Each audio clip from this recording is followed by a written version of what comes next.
So we're in the UK, and for many years, the British cycling team was very mediocre. They had never won a Tour de France, even though the race had been around over 100 years. They had won, I think, a single gold medal back in 1908. And so they brought in this new performance director, 2003, 2004, and he believed in this concept that he called the aggregation of marginal gains. And so he described it as like the 1% improvement in all the areas related to cycling. And so they started by making 1% improvements that other teams were probably looking at too. Put slightly lighter tires on the bike. They had their riders wear these electrically heated overshorts to keep their legs warm so they could ride for longer. They had different biofeedback sensors that each rider would wear, and then they adjusted the programs to each individual. But again, competitive field, a lot of teams are doing that. So then they did a bunch of 1% changes that nobody else was thinking about. Like they hired a surgeon to come in and teach them how to wash their hands to reduce the risk of catching the cold or getting a flu. They split tested different types of massage gels to see which one led to the fastest form of muscle recovery.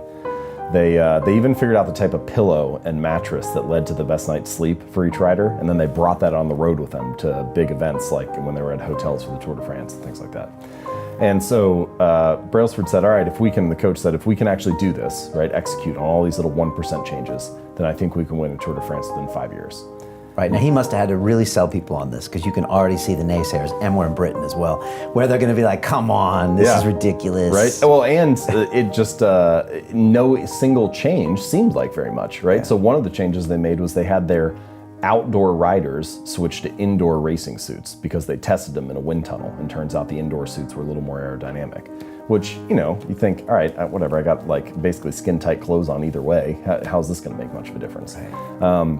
Anyway, so they did, in fact, execute on all these little changes, and they won the Tour de France not in 5 years, but in 3 years. And then they repeated again the 4th year with a different rider. And then after 1 year off, they've now won the last 3 in a row again. So they've won 5 of the last 6 now, after having never won it for more than 100 years. It's definitely an obvious anomaly. I mean, you look at it and you're like, what? Because it's not like we have a cycling culture here or anything. It was just a big anomaly when we saw them massively improve. And so I bring that story up, not because I think cycling is the perfect example or anything, but just because it's a good story that showcases the power of being committed to making those small improvements each day.